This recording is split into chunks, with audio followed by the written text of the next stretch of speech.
Final presenter for this morning's session is Brad Gates. Brad Gates earned his BSc in biology from the University of Guelph. Equipped with a solid background in wildlife biology and behavior, Brad created AAA Gates Wildlife Control in 1984. From the beginning, his company was guided by the firm principle that animals deserve to be treated with compassion and that society can learn to live in harmony with wildlife. Today, AAA Gates Wildlife Control, should I say just Gates Wildlife Control? All right, is internationally recognized as a pioneer for its approach in applying scientifically sound, humane solutions. Each solution is formulated with the biology and habits of the individual species in mind and the situation at hand. Gates Wildlife Control's accomplishments were filmed by National Geographic Channel in a 13-part documentary called Animal Extractors. Welcome, Brad. Thank you. Thank you for coming today, and thanks, Sue, for inviting me. I've been in the field for 32 years, and I don't profess to know it all. The animals are teaching me daily on what their capabilities are with respect to how they gain entry into homes. And today I'm going to take you through what they think when they get up onto a rooftop and the different structural flaws that they exploit and the building components that are weak and they tend to find their way in. I like to think of wildlife as mini building inspectors. They're often looking for additional dens. They rely on multiple sites in the event that the one site became unusable or a predator, such as a human, comes in. Like, I guess we're seeing as predators when we go to evict them. So they do pick up their babies and move to an alternate den site rather readily. And they have, in fact, John, you've done studies on raccoon den sites in some parks, and you've had upwards of 30 different den sites for one animal, is that correct? Almost 100%. 100? Wow, okay, that's much more than I was thinking. So we'll get started. When a raccoon looks at a neighborhood such as this, it sees a huge buffet. The first house has a bird feeder, and that's a snack for a raccoon.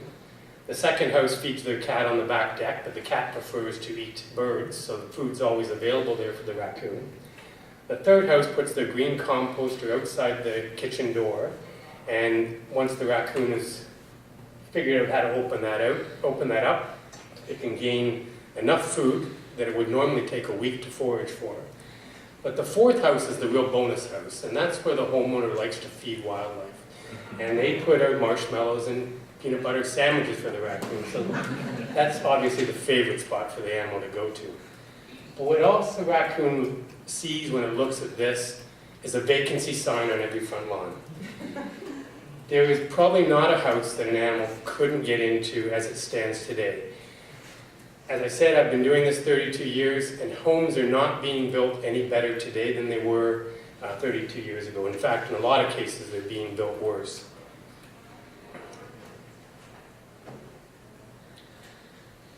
So food is obviously creating a problem in the city of Toronto, and this is a very similar picture to the one Suzanne showed yesterday. This raccoon, obviously, if you look closely on the lid, there's lots of scratch marks and chew marks on the entry, on the lid itself. So this raccoon has visited this bin quite often, but on this particular occasion, the homeowner put some bricks on top, and we got the call first thing in the morning, the poor raccoon with his hand stuck in the bin. When I started my business 32 years ago, we were seeing litter sizes of 2 or 3 on average. Today, we see litter sizes as much as 6 and 7. I've even in one case seen 11 babies in one litter. So obviously the nutrition level is much better today, and I blame the green bin for that. And hopefully this new bin that is coming will kind of cut back on the population explosion that we're experiencing. As I mentioned, they obviously like to break into our homes, and they're exploiting our building structures and our building components. The most common reaction that a homeowner has when they experience a wildlife problem is, maybe I can solve this myself. And they set out to do this. And in a lot of cases, let's say most of those attempts are interesting. This is a homeowner's attempt to solve a skunk problem under their front porch. And the thinking behind this is if the skunk is under the porch, it will come out, The trap is set with sardines. You can see that very clearly. But if the skunk didn't happen to be home when they set this all up, and the skunk came back, it wouldn't dare to go over top of those plastic knives and forks. A lot of effort was put into this. And a few dollars on plastic forks and knives. Sometimes the plan on solving wildlife problems isn't thought through very clearly. And in this case, this is a roof vent, and that roof vent is meant to sit off the roof about 2 inches so that the hot air of the attic can escape the roof. But in this case, they used chains and chained it flat, and every roof vent on this house was like that. So they were going to experience mold problems and rot inside over time if they didn't fix it. Some solutions are downright dangerous. This is a dryer vent the homeowner put a screen over and screwed it down. The #1 cause of house fires in the world are dryers. If a dryer cannot expel its heat, the motor tends to overwork and will overheat and potentially catch fire. So we need to keep those open so that we keep the animals out, and I'll show you how we do that later in my talk, but also to let the lint get out of the vent. So there are many ways that an animal can get into a home, and I'll talk about this particular way in more detail. Part of the problem with the damage that animals do is if a wildlife problem is allowed to persist, you're going to sustain more damage as time goes on. So we need to, in my mind, from what I've seen and what I'll show you today, wildlife problems need to be solved quickly in order not to add expense to the homeowner later on. This is the inside of that hole you just saw where water damage over time has seeped in onto the insulation, soaked it, the drywall got wet, and eventually the raccoon fell through on his way out that evening. And mold is a big concern as well. So almost the majority of the holes that we see in rooftops allow water, allow snow and rain to get into the structure. And anytime that exists behind walls, you have the potential of mold, and sometimes very dangerous mold that can make the occupant sick. They also damage the insulation. If you haven't seen an attic or haven't seen insulation before, it's hard to see what's going on here, but the entry hole for this particular house was up in this corner. All the insulation should have been this high, but as the raccoon traverses back and forth in the attic, it packs the insulation down. And insulation is meant to be light and fluffy and contain air within its components so that it can hold the heat into the house. Another danger of having animals inside an attic, they like to chew. They're not unlike any other animal we deal with, and they will chew on wires, and we've seen small electrical fires, and there has been reports from fire departments that houses have burned down because of animals living in the attic. So what I'm going to do now is I'm going to take you through a typical house in a residential area. We're going to start on the outside ground level, and we'll move our way up the walls. I'll show you all the components that animals like to exploit. We'll get up onto the eaves trough and onto the roof, and we'll look at all those different areas that animals look to get in. The easiest way a homeowner can protect against an intrusion on their particular house is to trim back the trees. Don't take down the trees. I had a customer take down 3 100-old maple trees, thinking he would solve his raccoon mother and baby problem in the attic, only to find the mother climb the downspout the next morning and get back in the attic. So trees, you want to make it difficult, but if the tree is just too close, it's best to leave the tree and look at other areas on the house that you can protect. We're now up against the side of the house. We're looking at a window well. In the case of window wells, skunks being nearsighted often travel up against the side of a house in order to get from point A to point B. And in doing so, in their haste, sometimes they don't realize that there's a window well in front of them, and down they go, the bottom falls out. Skunks cannot climb the way out. They're not capable of doing that. So unless this guy is discovered in this window well, he will die over time. Raccoons will live in window wells, and they'll come and go on a regular basis. Generally, window wells that are under structures, such as under a deck, that is preferred for them because they have double protection. But we also see them out in the open, where they'll just have their babies at the side of a house, totally accessible to dogs and people. So one line of defense, and this can only be done on windows where the window is not operational. By that I mean, whenever homeowners allow tenants to live in their basements, they must have what they call an egress window, which allows the occupants to escape in the event of a fire. So this type of prevention would not be acceptable in that case because you're actually locking the homeowners in and the raccoons in. But in cases where the window can remain non-functional, we can obviously do this. A simple solution, most building supply companies, stores such as Home Depot and Lowe's will sell this plastic cover. Most of what I've seen is they're not UV protected, so they don't last very long. But also a raccoon, if he's hell-bent on getting past that into that window well, he will. He'll break it, he'll pull it off the wall. But it is, if your neighbor doesn't have any protection, chances are they'll move over to your neighbor's house. Still at ground level, we're looking at under decks. Raccoons primarily use decks during the summer months. They don't use it at this time of the year because it's simply too cold. If they have the option of a chimney or a warm attic, they're going to take that over a deck. What we find is the first time a mother raccoon takes her babies out of a roof down to ground level, she doesn't have the time that morning to teach them to climb because they've never climbed before. So what she'll do is she'll say, the heck with it, we'll get back up onto the roof at a later date when the babies are more capable. But now today we're going to stay in close proximity to our original den, but we're going to go under a deck, possibly at the same house that they were living in the attic.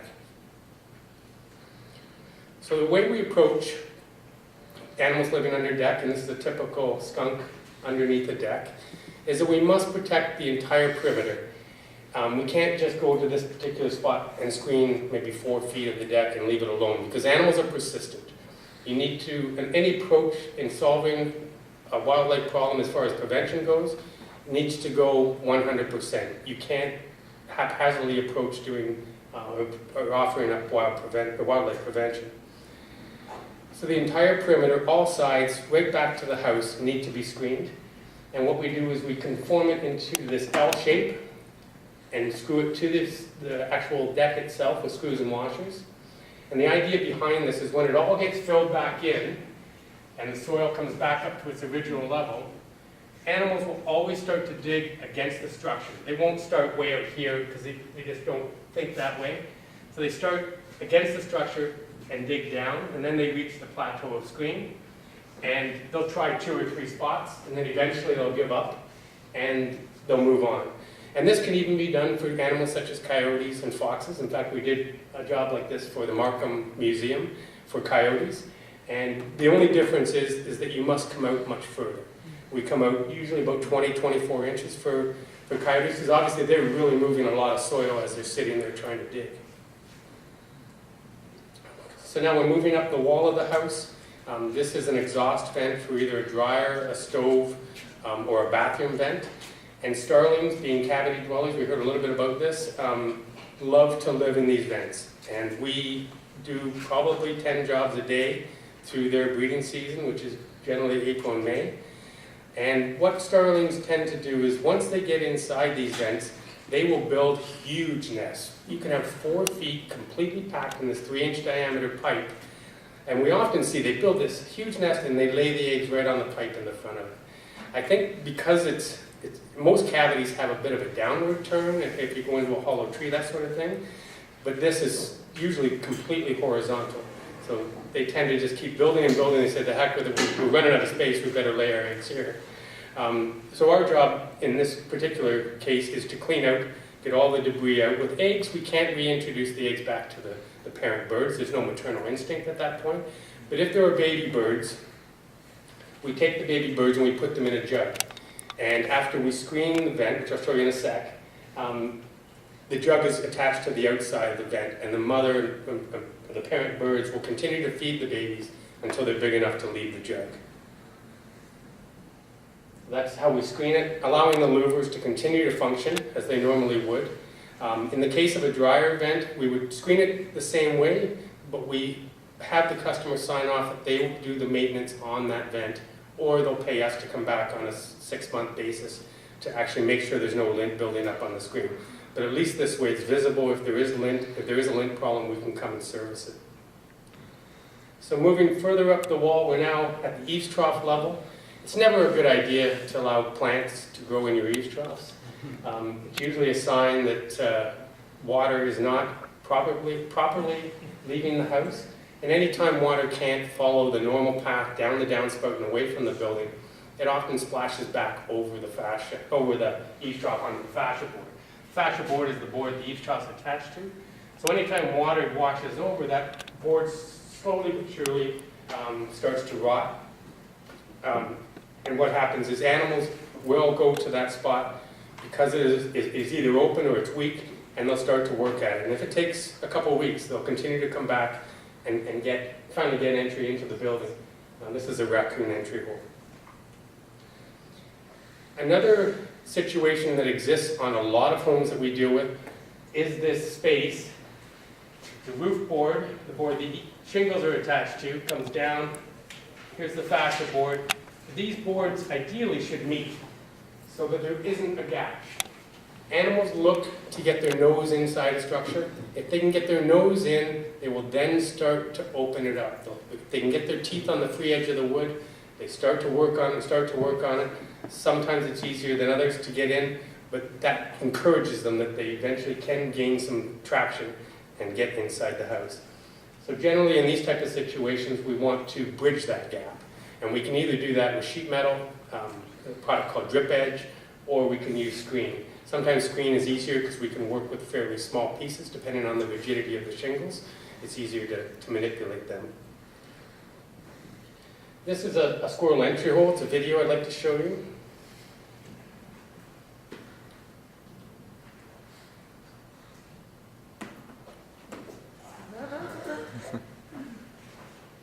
Corners are a real problem on homes because, again, you have multiple pieces of wood coming together to try to form up, and generally the carpentry in these areas isn't done to specifications. He's about to hear me on the roof and you'll see him whip inside.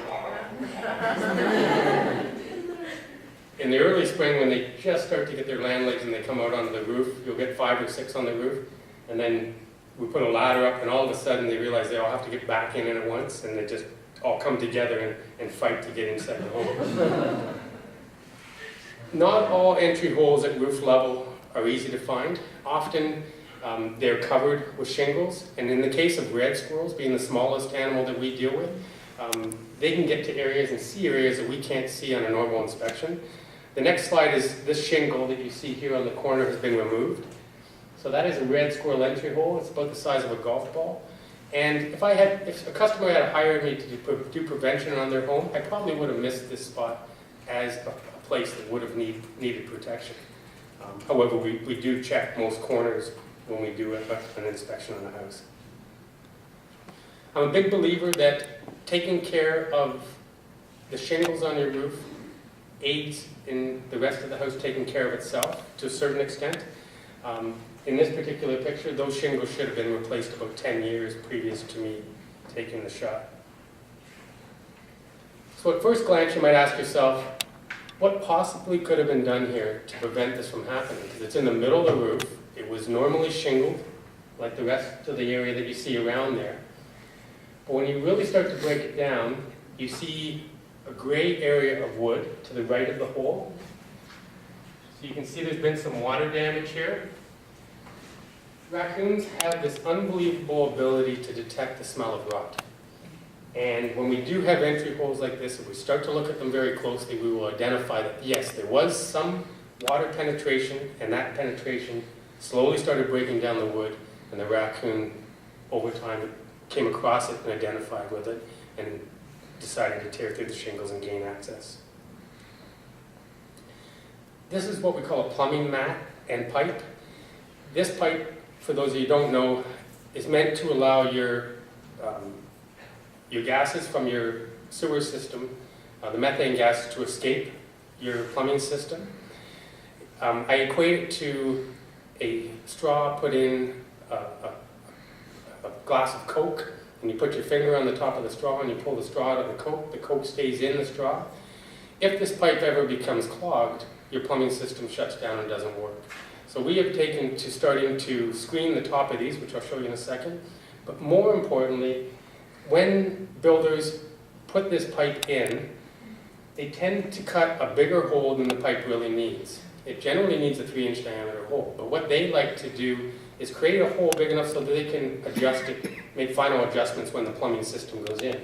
And raccoons have learned, and I truly believe this is a learned behavior that's passed on to litter after litter, that this is a way to break into homes, because we'll stand up on a rooftop and look around at all the houses in suburbia, and you'll see multiple houses with this type of entry point. And so they just rip through the rubber mat, which literally takes them maybe a minute or two. And in some cases they have to do some chewing. Sometimes the hole isn't as big as this. But in most cases they don't, and they can just walk right in. So this poor squirrel died in this pipe, but it was living in the attic. You can see the hole at the base of the pipe that it had chewed to get in. It's more common to see raccoons use this than squirrels. So this is the type of prevention we do. We'll place the mat, put screening down onto the roof, the screws and washers that hold it down, get roof patch so there's no leaks, and then the lid gets put on and it's raised so that ice buildup won't clog that pipe. Builders have gone away from metal roof vents. Metal roof vents used to be a lot more protection, although they're not 100% protection. Raccoons could manipulate them, squirrels could go under them. But to save $5 per vent on a house, builders have completely gone away from the metal ones and gone to plastics. God bless them, because my business has grown because of it. But ideally, I do appreciate the fact that we should be putting structures onto homes that are animal proof. There's enough business out there for me to survive without having them use every vent on the street. So raccoons will either tear the lid off the vent because it's a snap-on, or they simply pull the vent off the roof. And I'd like to show you a video of a raccoon doing that.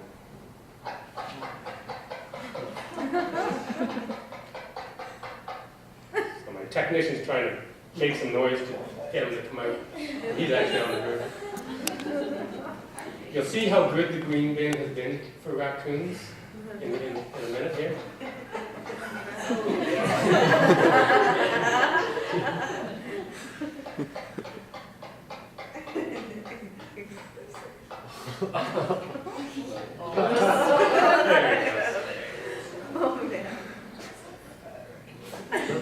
So this also, I believe, to be a learned behavior. They realize, they teach their young that roof vents are the way to gain access into a home.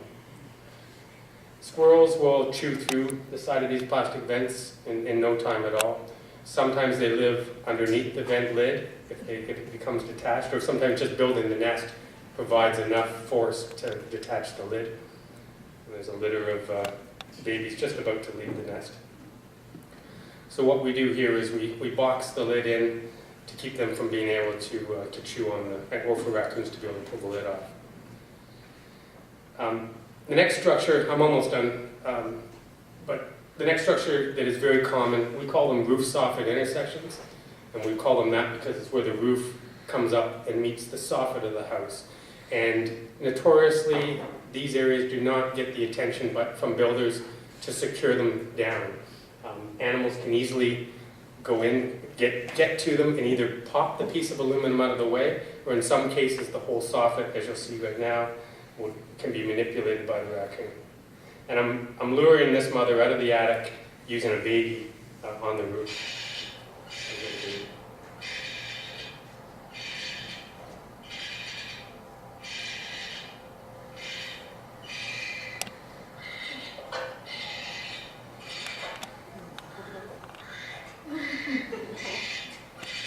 It's like a trap door.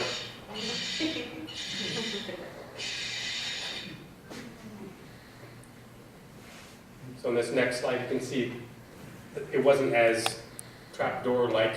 The raccoon had to get in there, and they'll get under that tight spot and just use their back to pop that piece of aluminum out of the way so they can get in. And the way we protect these is to screen, we call it a V-wedge, and the screen goes back far enough so that when the raccoon's standing there, it cannot manipulate the aluminum above it. Aesthetically, it's probably not the best, but when it comes down to it, you have to do this type of screening in order to keep them from getting in. My last entry point are chimneys. Raccoons love to live in chimneys.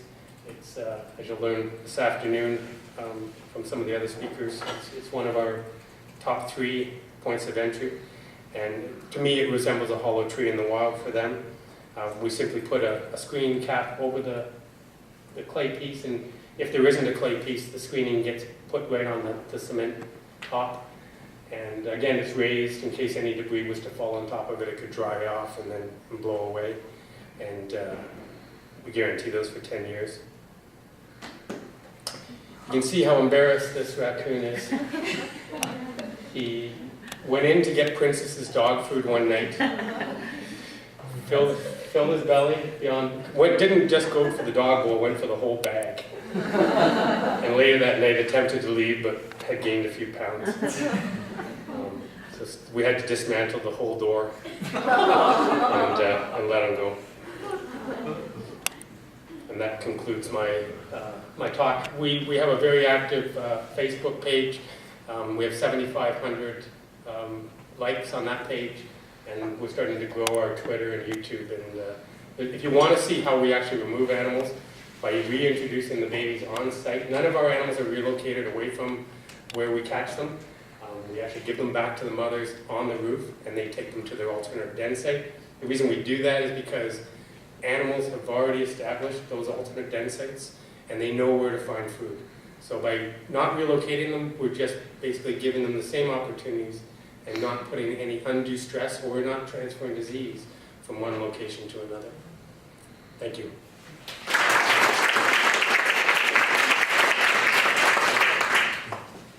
Thanks very much, Brad. I'll open up the floor for questions for Brad.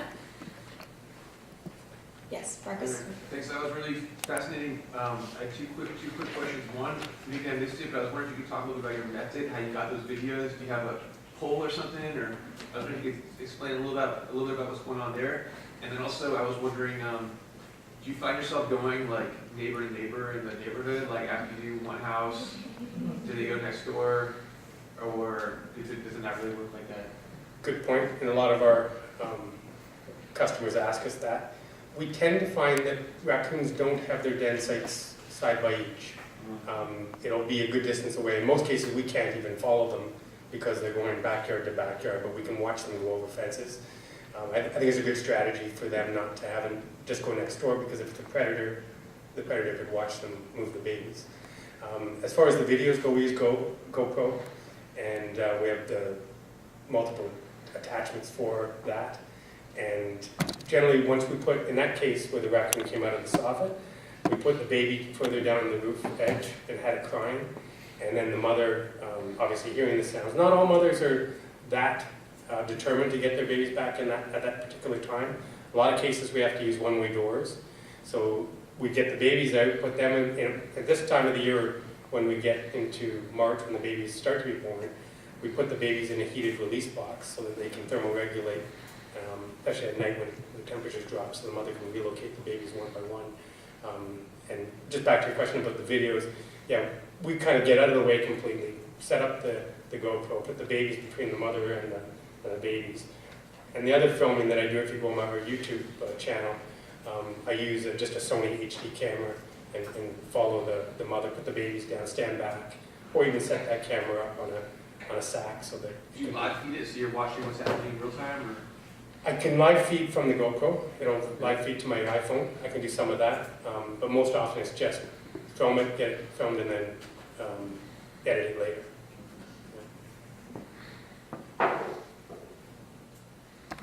Yeah, this is not quite related to your talk, but I remember in the talk you gave a couple of years ago, you were talking about how the impact of banning pesticides in Toronto had spurred the growth of unethical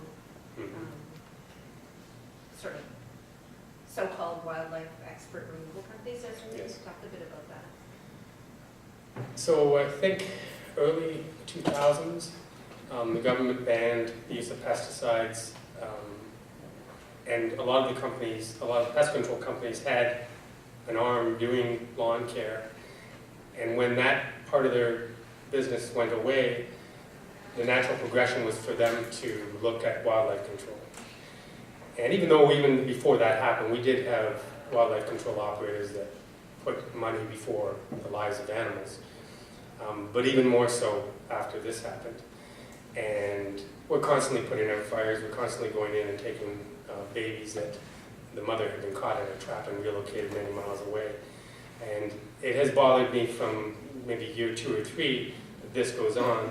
So we have finally convinced the City of Toronto to license our industry.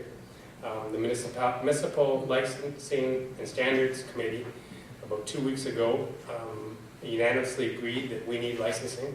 It just has to go to full council now, and once full council passes it, then they've asked me and others to put together regulations and a training course that will make everybody, or put everybody on even ground with respect to operating in the GTA, which I'm very happy about. That's great news. Yes, it is. One more, Justin, and then we'll bring everyone up. I asked this of, a lot of people in the field, but do you imagine if we were to solve the green bin problem and everybody were to change their building standards, you imagine that raccoons would be like a stable, lower population living in trees and eating kind of wild foods? Is that what we should be going for? In a perfect world? Yeah. In a brand new city somewhere? Yeah. Toronto will never achieve that.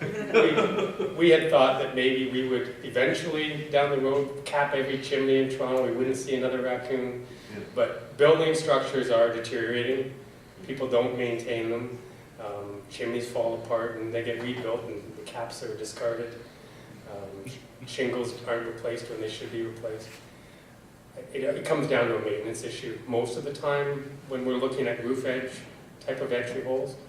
But I think certainly if we solve the green bin issue, we build better building components, better roof vents, better chimney caps, those sort of things, that yeah, the population will naturally decline and we'll have less conflict, which I think will put the raccoons in a better light than they are today.